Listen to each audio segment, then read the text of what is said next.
Vamos abrir as nossas Bíblias no livro de Gálatas, capítulo 6, versículos 1 a 10. Diz assim a palavra de Deus: Irmãos, se alguém for surpreendido em alguma falta, vós que sois espirituais, corrigi-o com espírito de brandura, e guarda-te para que não sejas também tentado. Levai as cargas uns dos outros, e assim cumprireis a lei de Cristo. Porque se alguém julga ser alguma coisa, não sendo nada, a si mesmo se engana. Mas prove cada um o seu labor, e então terá motivo de gloriar-se unicamente em si e não em outro, porque cada um levará o seu próprio fardo. Mas aquele que está sendo instruído na palavra, faça participante de todas as coisas boas aquele que o instrui. Não vos enganeis, de Deus não se zomba, pois aquilo que o homem semear, isso também ceifará. Porque o que semeia para a sua própria carne, da carne colherá corrupção, mas o que semeia para o Espírito, do Espírito colherá a vida eterna. E não nos cansemos de fazer o bem, porque a seu tempo ceifaremos se não desfalecermos. Por isso, enquanto tivermos oportunidade, façamos o bem a todos, mas principalmente aos da família da fé. Oremos. Santo Deus, nosso Pai, nós nos colocamos agora em Tuas mãos e pedimos que o Espírito Santo esteja iluminando os nossos corações, as nossas mentes, para que possamos compreender a Tua mensagem para cada um de nós. Te pedimos agradecidos, em nome de nosso Senhor e Salvador Jesus Cristo. Amém. Segundo um provérbio chinês, a semeadura é opcional, já a colheita é certa. O televangelista Mike Murdock afirmou: a única voz que seu futuro ouve é a voz da sua semeadura. A escritora Michele Magalhães Veloso disse: a vida é um campo de semeadura. Se não gostas do que colhes, analisa as sementes que estás plantando. Independentemente da cultura de um povo ou de uma sociedade em particular, a ideia de que nós colhemos aquilo que nós plantamos é universal. Esse princípio da semeadura, o princípio de que na vida nós colhemos os resultados das nossas ações, aquilo que nós semeamos, nós vamos colher isso mais tarde. Esse princípio é enfatizado em praticamente todas as tradições religiosas. Nós obtemos os resultados das nossas ações. Nós colhemos aquilo que plantamos, aquilo que nós semeamos. E a Bíblia ensina essa ideia, esse conceito, com muita ênfase, com muita veemência. Essa regra funciona como a lei da gravidade. Onde nós estivermos nesse mundo, nós estaremos submetidos a essa lei. Assim como você e eu não conseguimos escapar da lei da gravidade, nós não conseguimos escapar dessa lei da semeadura e da colheita. Nós sempre vamos colher aquilo que nós plantamos, aquilo que nós semeamos. Essa lei é tão básica que rege todas as áreas da nossa vida.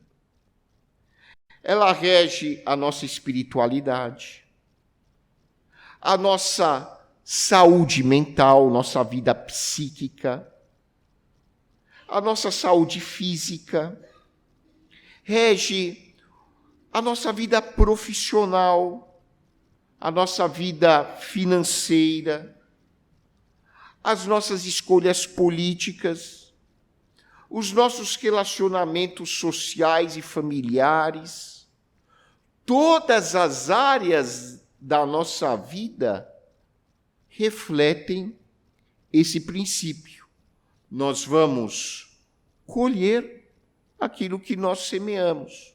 Se você investe na sua saúde física, você se consulta, você toma as medicações de forma regular, você, se tiver possibilidade, faz uma academia, faz uma dieta balanceada, caminha, toma cuidado com aquilo que você ingere, você vai ter, muito provavelmente, índices de saúde melhores do que aqueles que não investem na sua saúde física.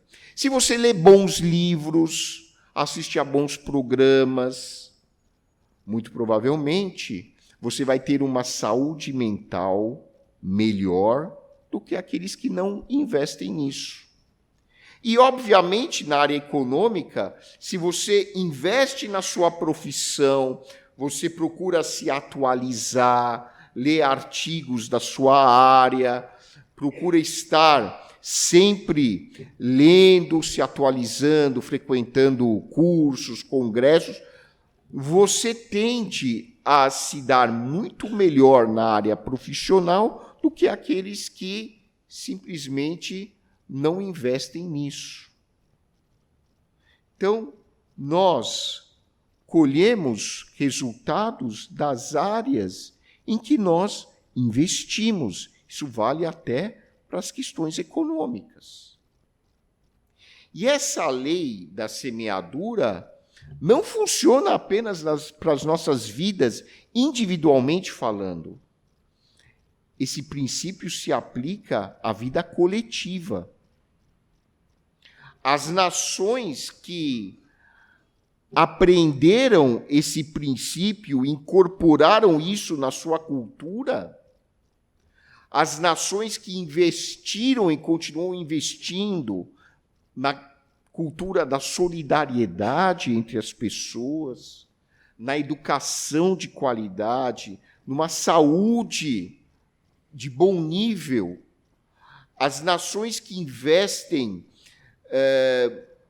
na questão da conexão entre as pessoas, no respeito de uns para com os outros e para com o meio ambiente, exibem níveis de desenvolvimento social e econômico muito positivos. E aquelas nações que, infelizmente, não investem nessas áreas, exibem muito maiores níveis de desigualdade social e econômica. Então, esse princípio de que nós colhemos aquilo que nós semeamos, aquilo que nós plantamos, vale para todas as áreas da vida, individual e coletiva. E as próprias sociedades refletem essa lei.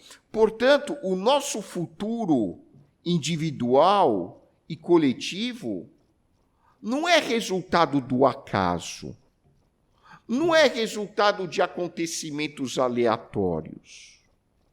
O nosso futuro é resultante das nossas atitudes, das nossas ações individuais e coletivas, que, por sua vez, refletem as nossas perspectivas de vida e os nossos valores. Então, em última análise, eu vou semear da maneira como eu acredito, conforme os meus valores, e eu vou colher os resultados lá na frente. E esses resultados serão proporcionais à maneira como eu investi a maneira como eu semeei, a maneira como eu plantei, e vão refletir o tipo de semente que eu lancei ao solo. Portanto, voltando à afirmação da Escritura que eu mencionei no início da mensagem, se eu não estou satisfeito com o que a vida me traz em termos de resultados, eu preciso refletir sobre qual é o tipo de semente que eu estou lançando ao solo. E a Bíblia, a palavra de Deus, ensina com bastante ênfase essa realidade. Nós investimos segundo os nossos valores.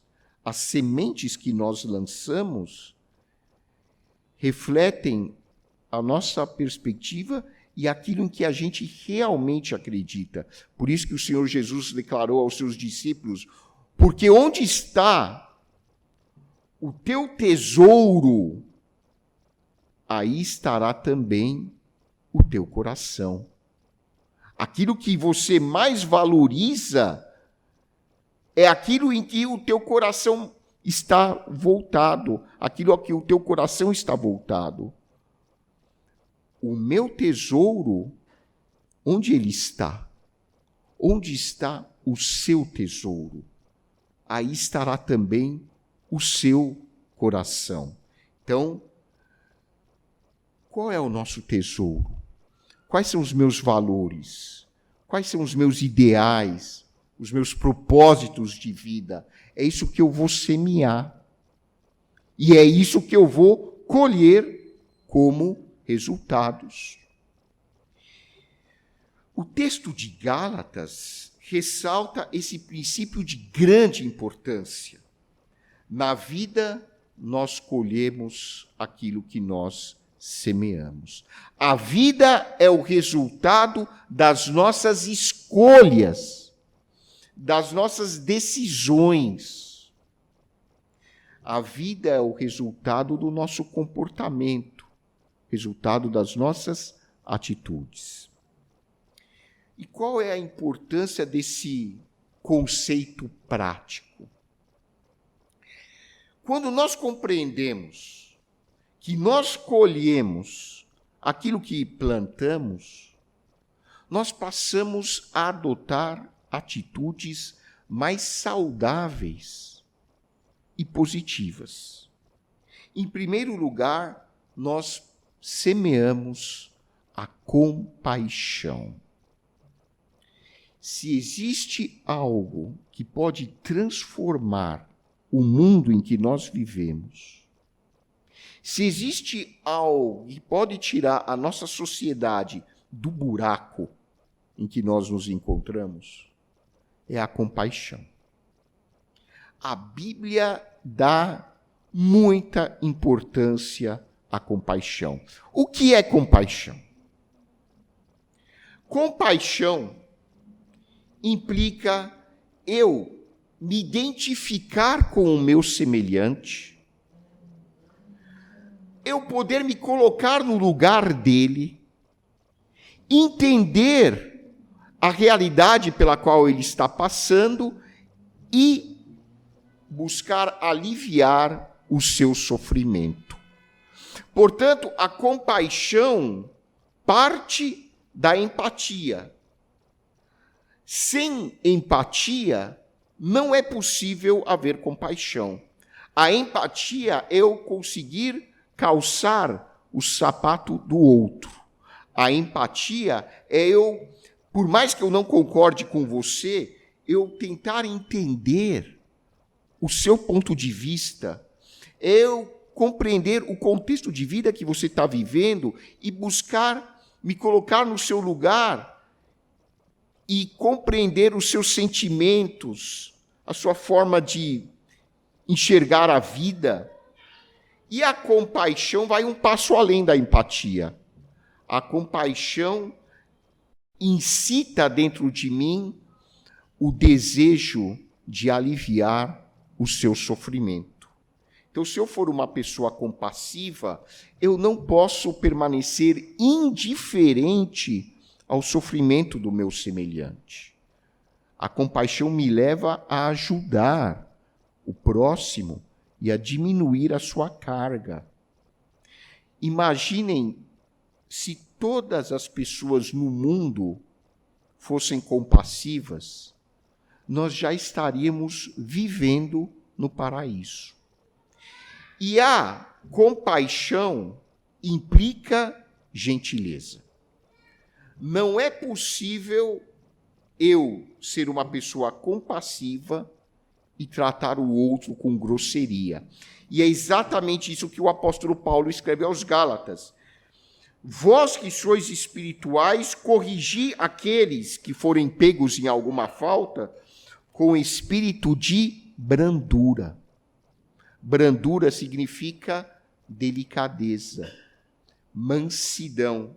E guarda-te para que não sejas também tentado. Ou seja, o apóstolo Paulo, escrevendo aos Gálatas, diz que a pessoa espiritual tem duas características. Quando ele percebe que uma outra pessoa está errando, ele vai buscar ajudar essa pessoa, mas sem xingá-la, sem depreciá-la, sem tratá-la com grosseria, sem ser mal educado, mas com gentileza, de uma forma construtiva, de uma forma positiva. Essa é uma característica. E a segunda característica está no versículo 2. Levai as cargas uns dos outros, e assim cumprireis a lei de Cristo. Essa é uma outra característica das pessoas espirituais. Elas são compassivas e buscam ajudar umas às outras nas suas dificuldades, no seu sofrimento. Por isso que existe a comparação da igreja a uma comunidade terapêutica. E a igreja, de fato, embora não seja só isso, ela é muito mais do que isso, mas a igreja também é uma comunidade terapêutica, onde as pessoas oram umas pelas outras, o que nós fizemos imediatamente antes da mensagem. Quando nós oramos uns pelos outros, para que Deus ajude as pessoas enfermas, para que Deus tenha misericórdia dos povos que estão sofrendo guerra, para as pessoas que estão desempregadas ou enfrentando algum tipo de problema familiar, social, nós não estamos fazendo isso só para preencher o horário do culto. Nós estamos fazendo isso porque nós cremos, de fato, no poder da oração. E nós entendemos que, por meio da oração, nós, de fato, estamos, de alguma maneira que ultrapassa o nosso entendimento, estamos, de fato, ajudando essas pessoas. E é assim que a Bíblia nos orienta. A gente não deve ficar só na oração. Claro que a gente deve ajudar de outras maneiras também, mas a oração é fundamental. Isso é agir com compaixão. Isso é a gente, como povo de Deus, buscar aliviar o sofrimento do nosso semelhante. Eu só consigo aliviar o sofrimento do meu semelhante, como diz aqui o texto de Gálatas, se eu, aqui no versículo 3, considero que ele e eu estamos no mesmo barco. O versículo 3 diz, se alguém acha que é superior a ponto de não ajudar os outros, essa pessoa está completamente enganada. É isso que Paulo está explicando no versículo 3. Nós estamos todos no mesmo barco.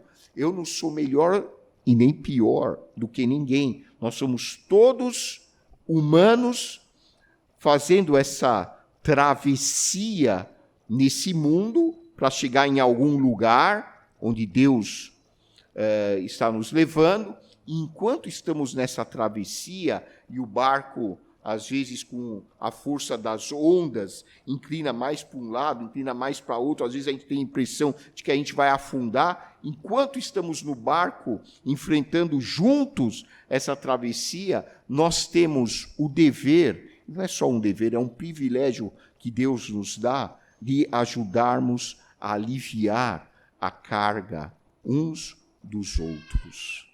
E é assim que o povo de Deus deve agir. Essa é a orientação da palavra. Em segundo lugar, o princípio da semeadura nos orienta a semear o crescimento espiritual. Qual é o nosso objetivo de vida aqui na Terra? É crescer, é amadurecer. Por que Deus não nos tirou da maternidade e não nos transportou imediatamente para o paraíso? Teria sido tão mais bacana eu crescer em meio aos anjos tocando harpa, só verde, sem poluição, sem cheiro de queimada, sem doença. Teria sido maravilhoso se quando eu tivesse nascido, Deus já tivesse me transportado para o paraíso. E por que Deus não faz isso? Porque Deus quer que eu amadureça. Deus quer que eu cresça como pessoa. Não só fisicamente, claro, mas emocionalmente e espiritualmente falando. A vida é um processo de amadurecimento, é uma escola. Então, nós estamos aqui passando de ano. Tem gente que é reprovada 2, 3 anos seguidos na escola. Na vida também tem gente que acaba sendo reprovada e Deus vai dando novas chances para a pessoa entender onde está errando. E o apóstolo Paulo, quando fala nessa questão da semeadura, o princípio da colheita, do plantio, Paulo fala que existem, rigorosamente falando, 2 tipos de semeadura. Ele fala isso aqui no versículo 8. Nós podemos semear para o reino de Deus, nós podemos semear, isto é, para o Espírito Santo, para aqueles valores que nos conectam com Cristo, ou nós podemos semear seguindo os impulsos da nossa natureza humana pecaminosa. Se eu sigo os impulsos do meu egoísmo, da minha arrogância, do meu orgulho, dos meus interesses escusos, eu caminho para a morte espiritual. Mas se eu sigo os impulsos que o Espírito Santo colocou no meu coração, eu vou produzir na vida o fruto do Espírito: amor, alegria, paz, longanimidade, benignidade, bondade, fidelidade, mansidão, domínio próprio. Depende aonde eu estou semeando e que tipo de semente eu estou semeando. Então, o apóstolo Paulo diz que se eu realmente quero investir no meu amadurecimento pessoal, no meu crescimento pessoal, eu vou semear para a salvação. Eu vou viver em comunhão com Cristo. Eu vou fazer de Cristo a pessoa mais importante da minha vida. Eu vou conversar diariamente com Jesus, pedir a orientação dele, orar ao Pai em nome de Jesus.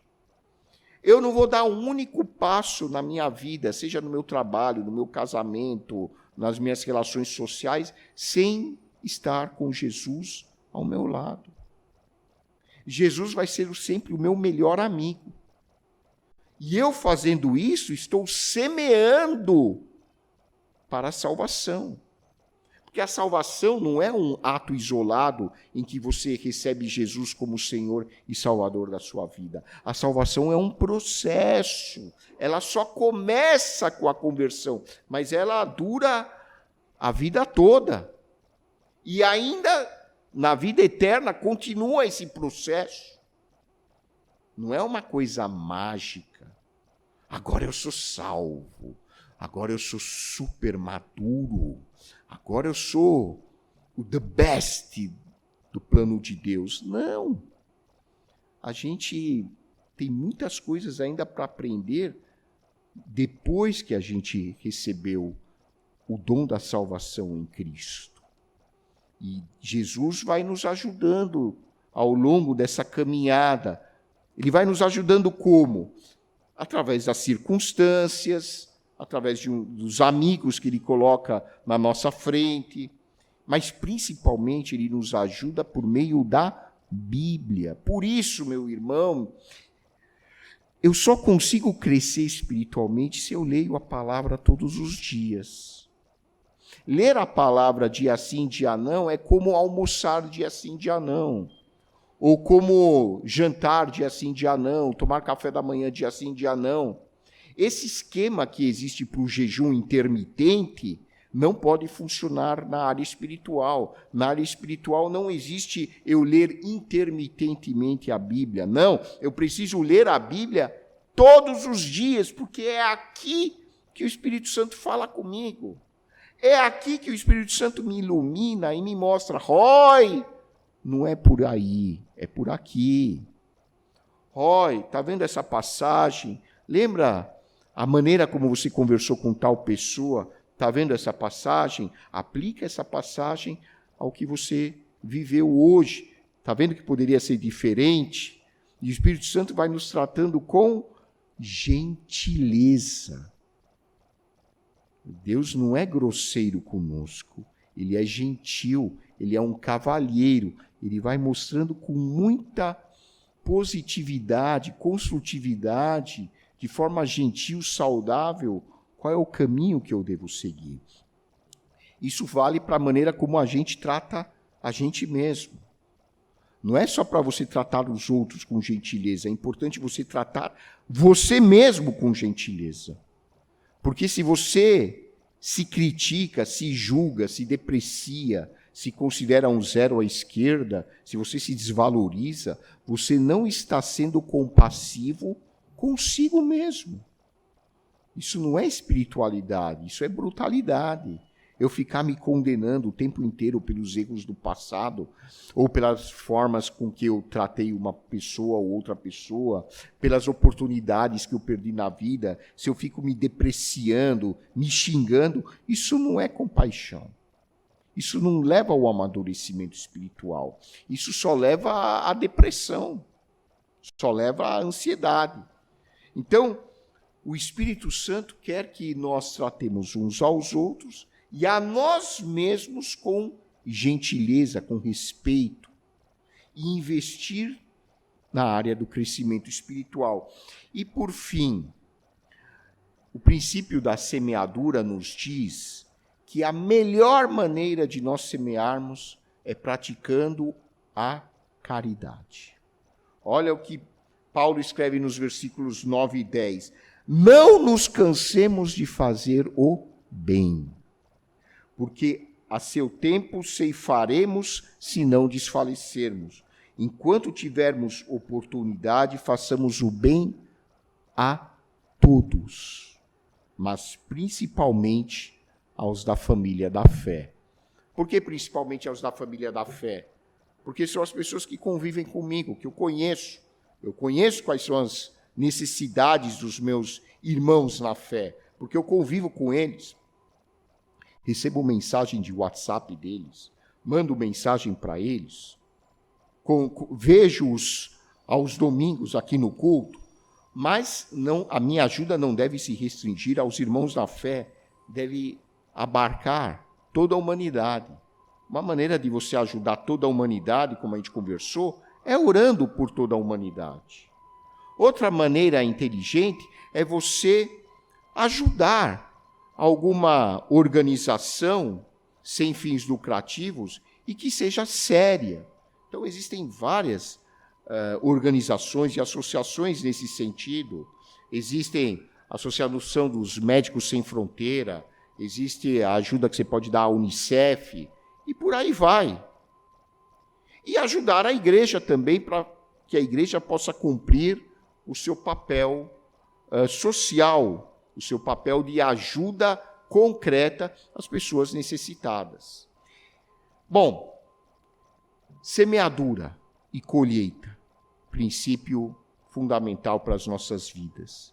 Como povo de Deus, que nós possamos agir com compaixão, que nós possamos saber nos colocar no lugar um do outro, que busquemos aliviar o sofrimento dos nossos irmãos, do nosso semelhante, da sociedade em que nós vivemos, que nós possamos colocar o amadurecimento espiritual como uma meta nas nossas vidas, um alvo a ser atingido todos os dias, e que possamos praticar o bem, praticar a caridade.